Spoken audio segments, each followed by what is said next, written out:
بدنصیب عورتیں ایسی ہوں گی کہ جو قیامت والے دن اس خوشبو کو بھی سونگھ نہیں سکے گی، اسمیل بھی نہیں کر سکے گی، اتنا وہ محروم اور شقاوت اور بدبختی کا شکار ہو۔ صحابہ کرام نے عرض کیا آقا وہ کون بدنصیب عورتیں ہیں؟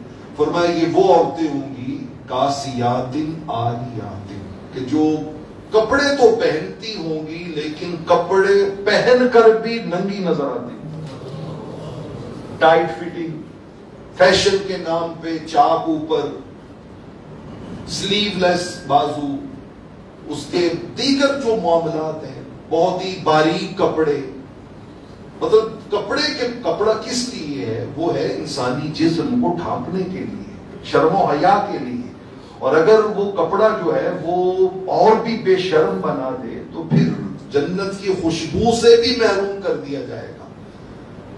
تو اگر کسی بھائی کی بہن اس راہ کی اللہ نہ کرے مسافر ہے تو وہ بھائی کم از کم اپنا فریضہ ادا کرتے ہوئے کہ بہنا جس راہ پہ آپ چل رہی ہو یہاں تو چلتے ہوئے 500 سال سے بھی تم مسافت سے بھی خوشبو نہیں سونگھ پاؤ گی، چھوڑ دو اس بے حیائی کے کلچر کو اور آؤ سیدہ کونین کی خادمہ اور کنیز بن جاؤ، تاکہ قیامت والے دن ان کی کنیزوں میں شامل ہو کے جنت کی حقدار بن سکو۔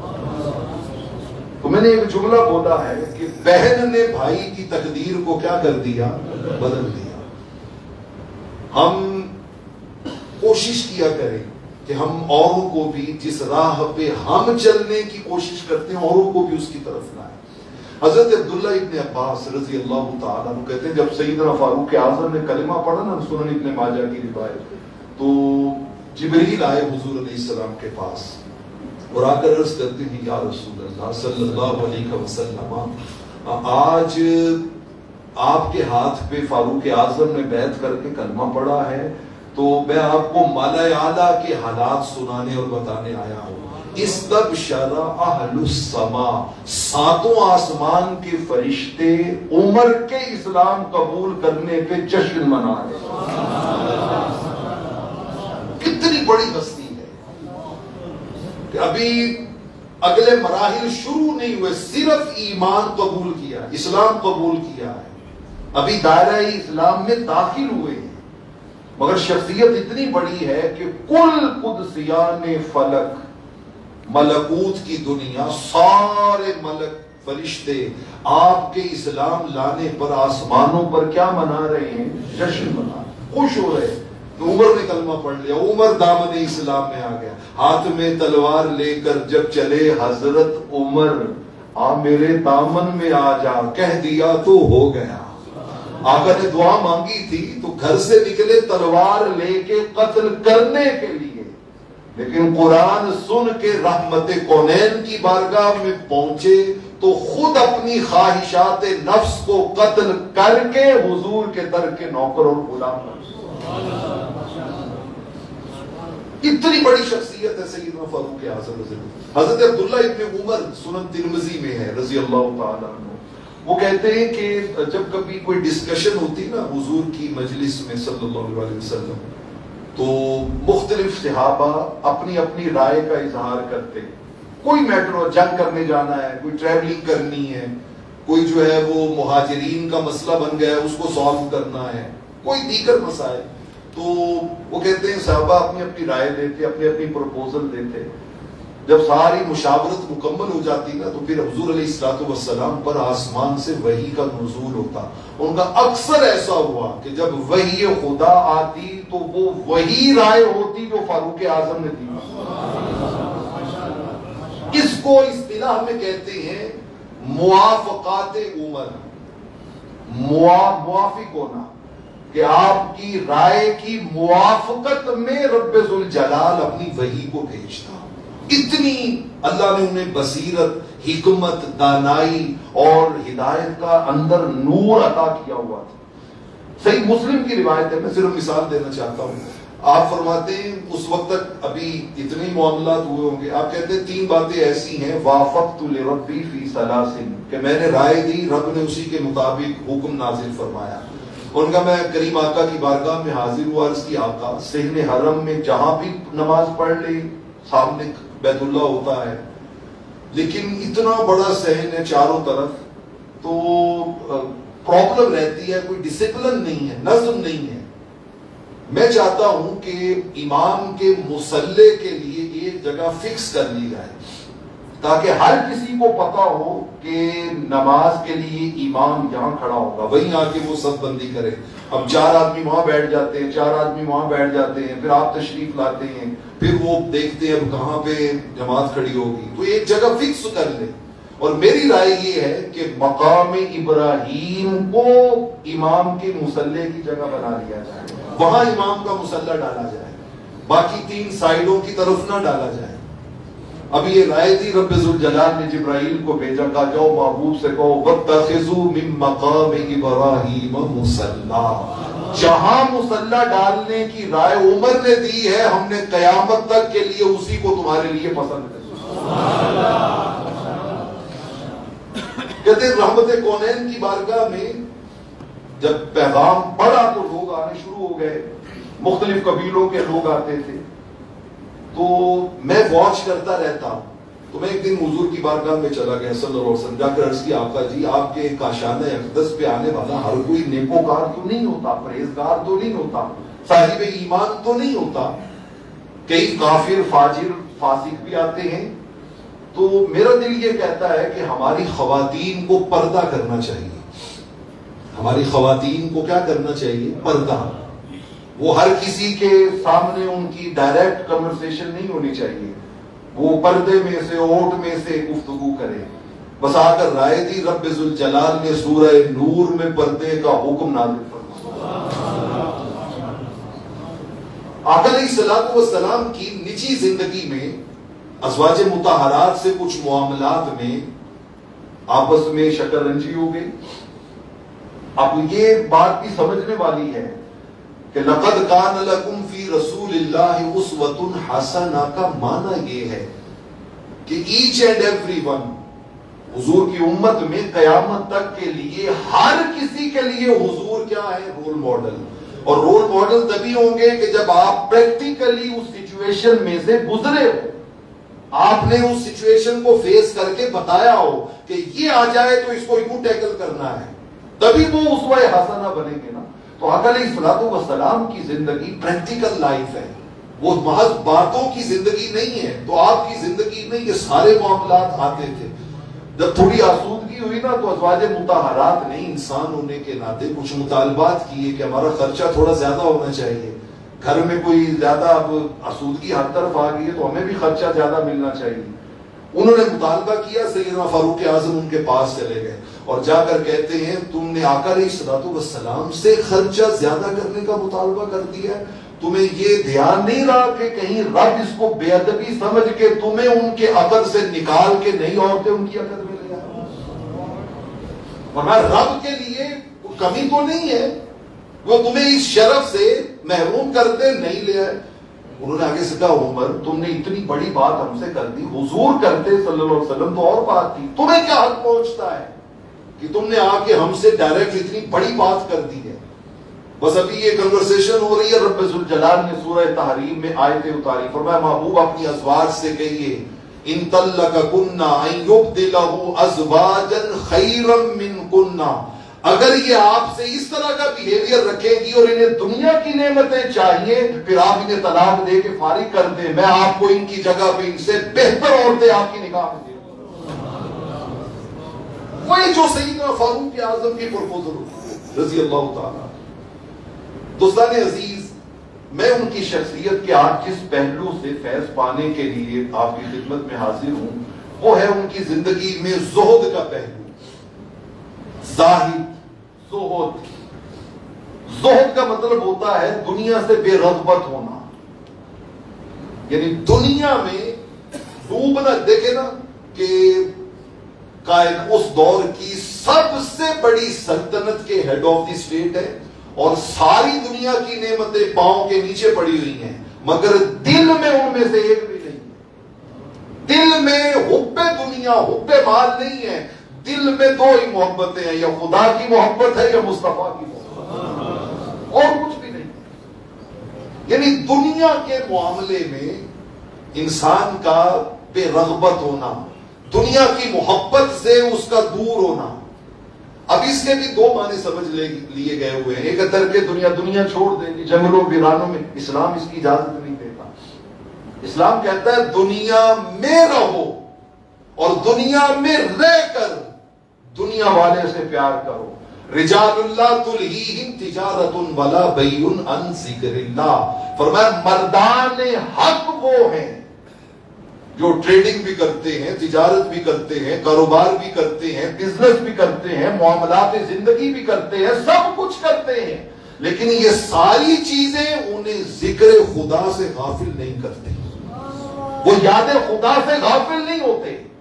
ہاتھ کار والے دل یار والے، ان کا دل ہمیشہ اللہ کی یاد میں دھڑکتا ہے، اللہ کی ذکر میں دھڑکتا ہے، وہ سارے معاملات حکم الہی کے تابع ہو کے کرتے ہیں، اس کو زہد کہتے ہیں۔ سیدنا فاروق اعظم، بلکہ میں اس کی آپ کے سامنے جو تعریف مختلف اس فن کے ماہرین نے کی، ائمہ تصوف نے، وہ کرنا چاہتا ہوں۔ ان کا زہد کہتے ہیں زیہدار، جسے زاہد بھی ہوتا ہے، نیکوکار کو کہتے ہیں، پرہیزگار کو کہتے ہیں۔ ان کا زہد یہ ہوتا ہے ترک کل شیء لا ينفع فی الدار الاخرہ، ہر اس چیز کو ترک کر دینا جو آپ کو آخرت میں نفع نہیں دے، ہر اس شے کو چھوڑ دینا کہ جو آپ کو آخرت میں نفع نہیں دے گی۔ آپ رزق حلال کما رہے ہیں، یہ آخرت میں فائدہ دے گا یا نہیں دے گا؟ دے گا، یہ کمانا چاہیے۔ آپ رزق حرام کی طرف جاتے ہیں، یہ آخرت میں نفع نہیں دے گا، سو اس کو چھوڑ دینا چاہیے، ترک کر دینا چاہیے۔ آپ دوستوں کے ساتھ بیٹھے ہوئے اچھی باتیں کر رہے ہیں، اخلاق کی، پیار کی، محبت کی، کسی کی غم گساری کر رہے ہیں، لیکن آپ بیٹھے ہوئے ایسے ہی فضول گپے ہانک رہے ہیں، ہنستے جا رہے ہیں۔ اور ہمارا جو کلچر بن گیا ہے، جس کو ہم جگت کا کلچر کہتے ہیں، سنن ترمذی کی یہ روایت، خدا کی قسم جس کی سمجھ میں آ جائے شاید وہ زندگی بھر کبھی اس کی طرف سوچے بھی نہ۔ آقا علیہ الصلوۃ والسلام نے بار بار کہا ویل ویل ویل، ہلاکت ہے، ہلاکت ہے، ہلاکت ہے، تباہی ہے، بربادی ہے، جہنم کی دہتی آگ ہے اس شخص کے لیے جو اس لیے جھوٹ بولتا ہے کہ لوگ ہنس پڑے، لوگ مسکرا پڑے، لوگ کہکا لگا لے، لوگوں کے دل خوش ہو جائیں۔ وہ بابا دلوں کو خوش کرنے کے لیے کس بلا نے کہہ دیا کہ جھوٹ بولنا ضروری ہے؟ خدا کی قسم وہ جھوٹی خوشی چند لمحوں کی ہوتی ہے، اور جو خوشی سچ بول کے دی جاتی ہے وہ ساری زندگی بھولنے والی نہیں ہے۔ سچ بول کے بھی تو خوشی دی جا سکتی ہے نا۔ آقا علیہ الصلوۃ والسلام کی سیرت طیبہ کا پورا چیپٹر ہے باب کثرت التبسم۔ آقا علیہ السلام جتنا مسکراتے تھے اور لوگوں کو مسکراتا رکھتے تھے، جتنا خود خوش رہتے تھے اور لوگوں کو خوش رکھتے تھے، یہ اخلاق نبوی کا ایک اور بہت حسین پہلو ہے، بہت حسین۔ میں صرف ایک مثال عرض کر دیتا ہوں۔ ایک شخص، عورت نے آگے کہا یا رسول اللہ صلی اللہ علیہ وسلم میں جنت میں جاؤں گی کیا؟ آپ نے فرمایا کوئی بوڑھیا جنت میں جائے، کوئی بوڑھا شخص، کوئی بوڑھی عورت جنت میں نہیں جائے گی۔ تو وہ پریشان ہو گئی، اس نے رونا شروع کر دیا، اس نے کہا اس میں بوڑھوں کا قصور کیا ہوا؟ آپ نے فرمایا اما روتی کیوں؟ میں نے کب کہا کہ تو جنت میں نہیں جائے گی؟ میں نے تو کہا ہے کوئی بوڑھا شخص جنت میں نہیں جائے گا۔ مطلب یہ ہے قیامت والے دن رب ذوالجلال بوڑھوں کو بھی جوان بنا کے جنت میں بھیجے گا۔ اب وہ اتنا مسکرائی کہ ساری زندگی ان مسکراہٹوں کو لوگوں کو سناتی تھی، لوگوں کو بتاتی تھی کہ مجھے آقا علیہ الصلوۃ والسلام نے وہ خوشی دی ہے جو دنیا میں کسی اور نے نہیں دی ہے۔ ایک شخص آیا، اس نے کہا حضور سفر پہ جانا ہے، اونٹ دے دیں، سامان اس کے اوپر لادنا ہے۔ آپ نے فرمایا جاؤ بھائی بیت المال میں سے اسے اونٹ کا بچہ دے دو۔ وہ پلٹ کے واپس ہو گئے، یا رسول اللہ میں نے سامان لادنا ہے، میں نے بچہ کیا کرنا ہے؟ مجھے تو بڑا اونٹ چاہیے کہ جس پہ میں سامان لاد سکوں۔ آپ نے فرمایا بیٹا ہر اونٹ کسی اونٹ کا بچہ نہیں ہوتا۔ اب یہ بھی تو ایک انداز ہے نا مزاح کا، تبسم، وہ مسکرا پڑا، وہ مسکرا پڑا۔ تو آقا علیہ الصلوۃ والسلام کی حیات طیبہ میں یہ پہلو موجود ہے، یہ پہلو موجود ہے۔ اسلام یہ نہیں کہتا کہ آپ ترک دنیا کر لیں، اسلام یہ کہتا ہے کہ ہر وہ شے ترک کر دیں جو آپ کو آخرت میں نفع نہیں دینے والی، جو آپ کی آخرت میں فائدہ مند اور نفع بخش نہیں ہے۔ سیدنا فاروق اعظم رضی اللہ تعالی، میں آپ کے سامنے ان کا ایک انالیسس بلکہ اس سے پہلے حضرت سعد بن ابی وقاص کی ایک بات سناتا ہوں. حضرت سعد بن ابی وقاص رضی اللہ تعالیٰ عنہ عشرہ مبشرہ میں شامل ہیں. حضور علیہ السلام کے ماموں ہیں, بہت بڑے جرنیل ہیں, سپہ سالار ہیں, بہت اونچا مقام ہے, السابقون الاولون من المہاجرین میں شامل ہیں. وہ کہتے ہیں میں سوچتا رہتا تھا کہ یار ہم نے اسلام بھی عمر سے پہلے قبول کیا ہے, ہم نے ہجرت بھی عمر سے کیا کی ہے, پہلے کی ہے, ہم اولین میں شامل ہیں, لیکن اس کے باوجود جو رسپیکٹ, جو آنر, جو مقام اللہ رسول کی بارگاہ میں عمر کو نصیب ہے وہ ہمیں کیوں نصیب نہیں. کہتے میں غور و فکر کرتا رہا, سوچتے سوچتے کہ اچھا عمر میں یہ خوبی ہے, یہ خوبی ہے, یہ خوبی ہے. دیکھیں نا, ایک یہ بھی لوگ تھے جو دوسروں میں خوبیاں تلاش کرتے تھے, اور ایک ہم لوگ ہیں جو ہمیشہ دوسروں میں کیا تلاش کرتے, خامیاں تلاش کرتے. 99 کسی میں خوبیاں ہونا, ایک خامی ہو, ہم اسی کو اچھالتے پھرتے ہیں. حالانکہ ہمارا دین ہمیں یہی سکھاتا ہے. دیکھیں نا کتنا سستا سودا ہے. فرمایا بندے تو میرے بندوں کی خامیوں پہ پردے ڈال, قیامت والے دن میں تیری خامیوں پہ پردے ڈالوں. ہم اس سودے کے خریدار ہی نہیں ہے, ہم اس راہ کے مسافر ہی نہیں ہیں. تو وہ کہتے ہیں میں ڈھونڈتا رہا کہ یہ خوبی, یہ خوبی, کرتے کرتے کہتے ہیں پھر میں نے اینڈ پہ ریزلٹ نکال لیا کہ سیدنا فاروق اعظم رضی اللہ تعالیٰ عنہ میں خوبی یہ ہے کہ آپ کی زندگی میں زہد کا غلبہ ہے. دنیا کی کوئی لالچ, آرزو, تمنا, ہرس, حوث کوئی نہیں ہے. دنیا سے سروکار ہی کوئی. بدن دنیا میں ہے مگر روح اور دل ہمیشہ کہاں پہ رہتا ہے, آخرت میں رہتا ہے. سوچیں ہمیشہ آخرت میں رہتی ہیں, ان کی آرزویں ہمیشہ آخرت میں سفر کرتی ہیں. دیکھیں نا کہ جا رہے ہیں ایک ملک کا قبضہ لینے کے لیے, ملک شام, اور جو لباس پہنا ہوا ہے اس پہ 14 پیوند لگے ہوئے ہیں, 14 پیوند لگے ہوئے ہیں. ایک سواری ساتھ ہے, ایک منزل خود بیٹھتے ہیں اور دوسری منزل غلام کو اوپر بٹھا کے خود پیدل چلتے ہیں. اور جب شام میں پہنچتے ہیں تو اتفاق سے باری غلام کی ہے.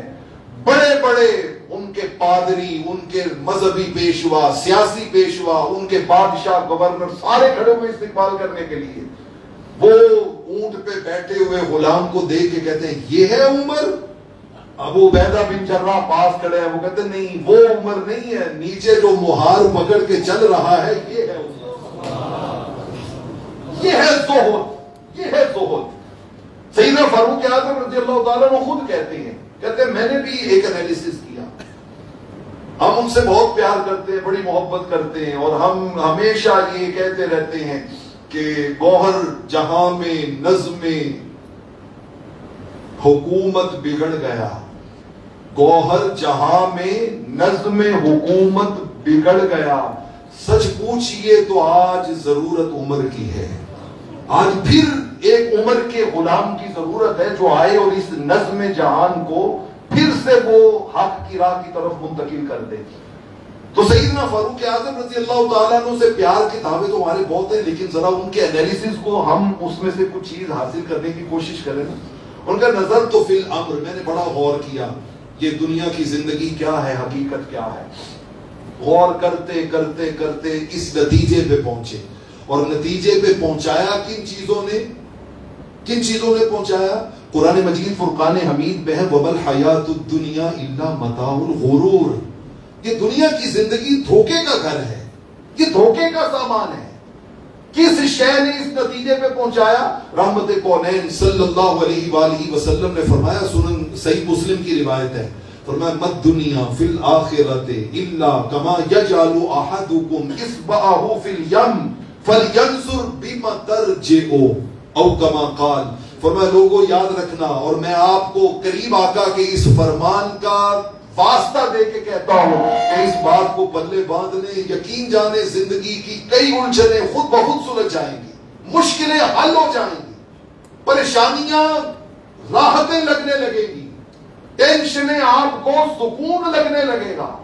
میرے قریب آقا علیہ الصلوۃ والسلام نے ارشاد فرمایا, آپ نے فرمایا لوگوں دنیا اور آخرت کا موازنہ, کمپیریزن, مقابلہ, مقارنہ یہ ہے کہ تم اپنی انگلی یہ سمندر میں ڈالو اور باہر نکالو. فرمایا تمہاری انگلی پہ جو تری لگی ہے نا, نمی لگی ہے, جو تھوڑا سا وہ ویٹ ہوا ہے, گیلا ہوا ہے, وہ جو انگلی پہ تری لگی ہے نا وہ دنیا ہے، جو سامنے سمندر ہے وہ آخرت ہے۔ اب مجھے دو چار سوال پوچھنے کا حق دیجئے نا، حق دیجئے نا۔ ایک طرف 2 لاکھ کا نفع ہے لیکن جھوٹ بولنا ہے، اور ایک طرف کوئی نفع نہیں ہے مگر سچ بولنا ہے۔ ہم نے جھوٹ بول کے 2 لاکھ کما لیے، بتاؤ سمندر کا سودا کیا کہ تری کا سودا کیا؟ ہم نے تری کا سودا کیا، ہم نے تری کا سودا کیا۔ حیا علی الصلاح حیا علی الفلاح کی صدا کانوں میں پڑی، ہم نے کہا پڑھ لیں گے یار، کوئی بات نہیں، قضا کر کے پڑھ لیں گے، کل پڑھ لیں گے، پرسوں پڑھ لیں گے۔ ہم نے اس ریئیکشن سے سودا تری کا کیا ہے یا سمندر کا کیا ہے؟ تری کا سودا کیا ہے۔ ہم جیسا بھی کوئی بے وقوف آدمی دنیا میں ہوگا، قدم قدم پہ تریوں کے سودے کرتے پھرتے ہیں اور سمندر کو بلائے بیٹھے ہیں اور سمجھتے ہیں کہ شاید اسی طرح دنیا کے نظام چلتے رہیں گے۔ نہیں بابا، نہیں چلیں گے۔ ہم ایک شخص نے گالی دے دی، ہم نے جواب میں 10 گالیاں اس کو دے دی۔ ہم نے تری کا سودا کیا یا سمندر کا سودا کیا ہے؟ تری کا سودا کیا ہے۔ اسے گالی دی تھی، اللہ کی رضا کے لیے اس کو معاف کر دیتے، درگزر کر دیتے، بس اتنا سا کام کر دیتے تو بتاؤ تری کا سودا ہوا یا سمندر کا؟ سمندر کا سودا ہوا۔ بے شمار مثالیں بھری پڑی ہیں۔ ہمسائے نے اپنے گھر کے آگے سے کوڑا اکٹھا کر کے کیچڑ سارا سمیٹ کے ہماری دہلیز پہ ڈال دیا۔ ہم نے کہا اچھا، تو ہم نے اس سے ڈبل اس کے گھر کے آگے پھینکا، بیل بجائی، اس کو برا بھلا کہا، اس کا عجیب و غریب رویہ اس سے اختیار کیا۔ ہم تو قدم قدم پہ، ہمیں کوئی آگے جاتا ہوا ہمیں وہ رستہ نہ دے تو ہم پتہ نہیں کیا کیا اور فول بک جاتے ہیں۔ ہم تو صبر، تحمل، برداشت، ٹالرنس یہ ہماری زندگیوں سے نکل گیا۔ ہم ہر جگہ پہ تری کے سودے کرنے والے لوگ ہیں۔ آج جامع مسجد انوار مدینہ میں رحمت کونین کے فرمان کی روشنی میں ایک پیغام پلے لے جاؤ کہ یار اب زندگی میں جب بھی ڈیسیژن کرنے ہیں نا تو تری کے سودے نہیں کرنے، سمندر کے سودے کرنے، سمندر کے سودے کرنے۔ اور سمندر کے سودے پتہ کیسے ہوتے ہیں؟ میں وہ مثال درجنوں بار آپ کو سنا چکا کہ کوئی آیا اور امام زین العابدین سے لڑ کے گیا، برا بھلا کہہ کے گیا، پتہ نہیں کیا کیا بک کے گیا۔ آپ خاموش رہے، خاموش رہے۔ جب وہ سارا کچھ کہہ کے چلا گیا نا تو آپ اس کے گھر چلے گئے، جا کے دستک دی۔ اس نے پوچھا کون؟ کہا زین العابدین علی بن حسین۔ وہ ڈر گیا کہ پتہ نہیں بدلہ لینے آ گئے ہیں، کوئی اپنے جانثار ساتھ لے کے آئے ہیں۔ وہ باہر نکلا۔ آپ نے کہا بھیا تم اس وقت غصے میں تھے، اب تمہارا غصہ کم ہو گیا ہوگا، میں آیا ہوں تمہیں یہ کہنے کے لیے جو تم نے کہا اگر وہ ٹھیک ہے تو اللہ مجھے معاف کر دے، اور اگر وہ غلط ہے تو اللہ تجھے معاف کر دے۔ یہ ہے سمندر کے سودے، یہ ہے سمندر کے سودے۔ ہم زندگیوں میں تریوں کے سودے کرنے والے لوگ ہیں۔ میں آپ کو سیدنا فاروق اعظم رضی اللہ تعالیٰ عنہ کی وہ انالیسس بتانے لگا۔ انہوں نے کہا میں نے دنیا کے معاملے پہ غور کیا تو میں اس نتیجے پہ پہنچا ان اردت الدنیا ادررت بالآخرہ۔ اگر میں دنیا کا فائدہ سوچوں گا نا تو میری آخرت کا نقصان ہوگا، اور اگر میں آخرت کی بہتری سوچوں گا تو بظاہر میرا کس کا نقصان ہوگا؟ دنیا کا نقصان ہوگا۔ کیونکہ دیکھیں نا، جھوٹ بولنے سے لاکھوں کمائے جا سکتے ہیں، تو دنیا کا فائدہ ہو رہا ہے مگر آخرت کا کیا ہو رہا ہے؟ نقصان ہو رہا ہے۔ رشتے کاٹنے سے اپنی انا کی تسکین کی جا سکتی ہے، دنیا میں جھوٹی عزتوں کے ڈنگے بج رہے ہیں لیکن آخرت کا کیا ہو رہا ہے؟ نقصان ہو رہا ہے۔ دیکھا نا میں نے پھر مزہ چکھایا نا کس طرح اب منتیں سماجتے کرتا پھرتا ہے، کس طرح فلاں نے بھی نہیں بلایا، کس طرح فلاں جگہ سے بھی ذلیل کر کے نکلوا دیا۔ تو دنیا کے تو فائدے ہوں گے لیکن آخرت کے کیا ہوں گے؟ نقصان۔ انہوں نے کہا میں نے کہا کہ یہ اپوزٹ چیز ہے، دنیا کا فائدہ ہو تو آخرت کا نقصان ہے، آخرت کا فائدہ ہو تو دنیا کا نقصان برداشت کرنا پڑتا ہے۔ پھر کہتے میں نے غور کیا کہ یار عمر دنیا تو فانی ہے اور آخرت ہمیشہ رہنے والی ہے۔ عقل مندی اسی میں ہے، فانی چیز کا نقصان برداشت کر لو، ہمیشہ کی شے کا نقصان برداشت نہ کرو، اس کا فائدہ اختیار کرو۔ تو آپ نے پوری زندگی اپنی آخرت کے ارد گرد گزار دی۔ دوستان عزیز، میں صرف ایک آپ کو روایت سنا بلکہ 2 روایتیں مختصر سناتا ہوں۔ آپ کی لخت جگر نور نظر ام المومنین سیدہ حفصہ رضی اللہ تعالی عنہ، ہم سب مومنوں کی ماں، رحمت کونین کی زوجہ محترمہ، امام ابن مبارک اپنی کتاب الزہد میں یہ دونوں واقعات لائے ہیں جو میں آپ کو سنانے لگا ہوں. ایک دن وہ آئیں جب 36 لاکھ مربع میل کے آپ ہیڈ آف دی اسٹیٹ ہیں, کیسر و کسرا کی ریاستیں کولیپس کر گئی ہیں, اور وہ سارا مال غنیمت آپ کے قدموں میں ڈھیر ہوا پڑا ہے, پورے مدینہ طیبہ میں ہر طرف خوشحالی خوشحالی ہے. تو وہ آئی آپ کے پاس, آ کر کہتی ہیں ابا جان ایک ریکویسٹ لے کے آئے. کہا بیٹا کہو. کہا ابا جان اب تو ہر گھر میں خوشحالی آ گئی ہے, آسودگی آ گئی ہے, سارے اچھا لباس پہنتے ہیں, سارے اچھا کھانا کھاتے ہیں, اور آپ اب بھی پیوند لگے کپڑے پہنتے ہیں, اب بھی آپ عجیب و غریب کھانا تناول کرتے ہیں, خشک روٹی پانی کے ساتھ بھگو بھگو کے کھاتے ہیں. تو یہ تھوڑا سا آپ بھی اپنے ذرا زندگی کے سٹینڈرڈ کو اپ گریڈ کر لیں. اس کے حالات کی وسعتیں آ گئی ہیں, آپ کے پاس جو کچھ آتا ہے غریبوں میں بانٹ دیتے ہیں, اور اپنا اپنے زندگی کا لیول وہی رکھا ہوا ہے. تو تھوڑی سی میں بیٹی ہوں, مجھ سے نہیں دیکھا جاتا, آپ یہ کر لیں. آپ نے کہا بیٹا جیتی رہو, تم نے اچھا سوچا ہے, بیٹھو ذرا. بٹھا لیا, اور بٹھا کے انہیں نا رحمت کونین کی زندگی کے حالات سنانے شروع کیے. اور ان حالات میں ایک واقعہ یہ بھی تھا کہ بیٹا میں کریم آقا کے حجرہ مبارک میں داخل ہوا تھا نا, تو آقا کھجور کی چٹائی پہ لیٹے تھے. شدید گرمی کا موسم تھا. آقا علیہ الصلوۃ والسلام اور اس کھجور کی چٹائی کے درمیان میں کوئی کپڑا یا کوئی نرم گدا وغیرہ نہیں بچھا ہوا تھا. کہتے میں نے اپنی ان گناہگار آنکھوں سے دیکھا, فرائیت اثر العصیر فی جنبہ, آقا کے جسم اطہر پر اس کھجور کی سخت چٹائی کے نشان پڑے ہوئے تھے, نشان پڑے ہوئے تھے, اور عجیب و غریب حالت تھی. اور کمرے میں ایک مشکیزہ لٹکا ہوا تھا, ایک کھجور کی چٹائی تھی, ایک تکیہ تھا, تیسری شے کوئی نہیں تھی. تو کہتے ہیں میں دیکھ کے بلا اختیار پھوٹ پھوٹ کے رو پڑا تھا. تو آقا علیہ السلام نے پوچھا تھا یا عمر ما یبکی کا, عمر کیوں رو رہے ہو؟ کہتے میں نے عرض کی تھی آقا وہ کیسر و کسرا کے بادشاہ رب کے نافرمان, آپ کے نافرمان, اسلام کے نافرمان, وہ جو رب رسول کے دشمن ہیں, ان کے لیے نرم بستر, ان کے لیے ریشمی بستر, ریشمی لباس, اعلیٰ کھانے, اور آپ اللہ کے رسول اور آپ کے گھر کا یہ حال. تو کہتے آقا مسکرا پڑے. کہا عمر ایسے ہی کیا سوچ رہے ہو یار, تمہیں اچھا نہیں لگتا ان کے لیے دنیا ہو, ہمارے لیے آخرت ہو. یہ واقعات سناتے جا رہے ہیں. بیٹا فلاں موقع پہ ایک عربی زبان میں, اب وہ لفظ میرے ذہن سے نکل گیا ہے, آ جائے گا. تو دقل, دال قاف لام, دقل, 2 نقطے والا قاف. دقل کہتے ہیں ایسی کھجور کو جو سائز میں بہت چھوٹی ہو, اس میں چھوٹی سی گٹھلی ہو, جیسے بیر کے اندر چھوٹی سی گٹھلی ہوتی ہے, اور جو لذت میں بھی بالکل اس کے اندر لذت ہو ہی نہ, لذت ہو ہی نہ. سیدنا فاروق اعظم رضی اللہ تعالیٰ عنہ کہتے بیٹے میں نے زندگی میں کئی بار آقا کو دقل کھاتے ہوئے دیکھا ہے. آپ بس اور کچھ نہیں ہوتا تھا, صرف دقل میسر ہوتی تھی, وہ چھوٹی چھوٹی کھجوریں وہ میسر ہوتا تھا, وہ کھایا کرتے.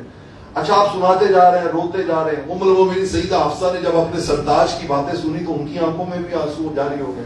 ان کا حفصہ بیٹا بات یہ ہے کہ میں اس پیٹرن لائف کو اس لیے نہیں چھوڑ رہا کہ اس پہ چلتے ہوئے رحمت کونین جہاں پہنچے ہیں نا, میرا دل کرتا ہے میں بھی اسی راستے پہ چلتے چلتے پیچھے انہی کے پاس پہنچ جاؤں.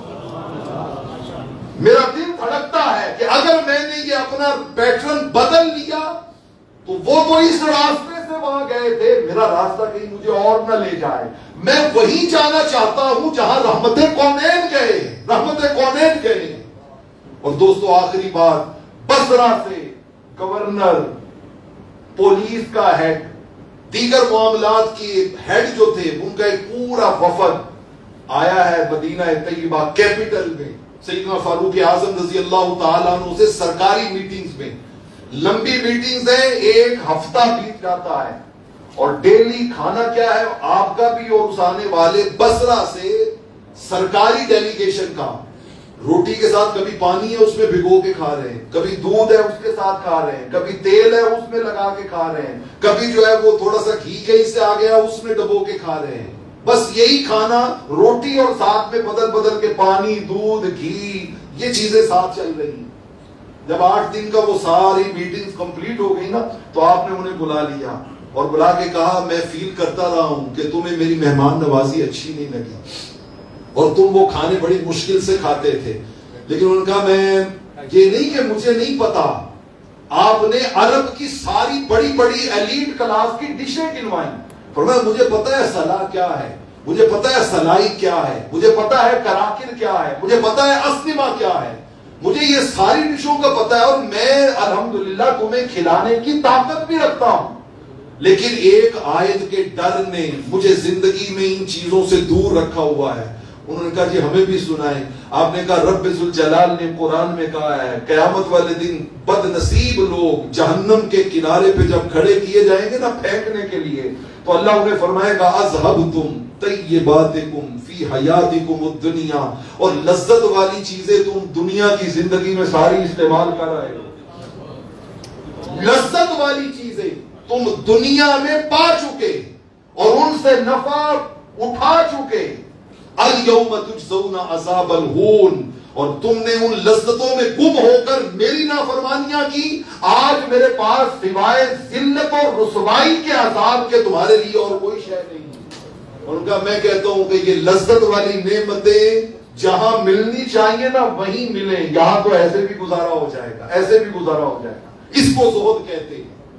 جمعہ کے لیے تاخیر ہو گئی، صفیں لگی ہوئی ہیں، ہر کوئی دروازے کی طرف دیکھ رہا ہے کہ امیر المومنین نہیں آ رہے، تاخیر کے بعد پہنچے تو منبر پہ بیٹھ کے رو پڑے اور معذرت کرتے ہوئے کہا کہ یار میرا قصور کوئی نہیں ہے، سوٹ میرے پاس ایک ہی ہے، دھو کے سکنے ڈالا تھا، وہ سوکھ نہیں رہا تھا، خشک ہوا ہے تو وہی پہن کے آ گیا۔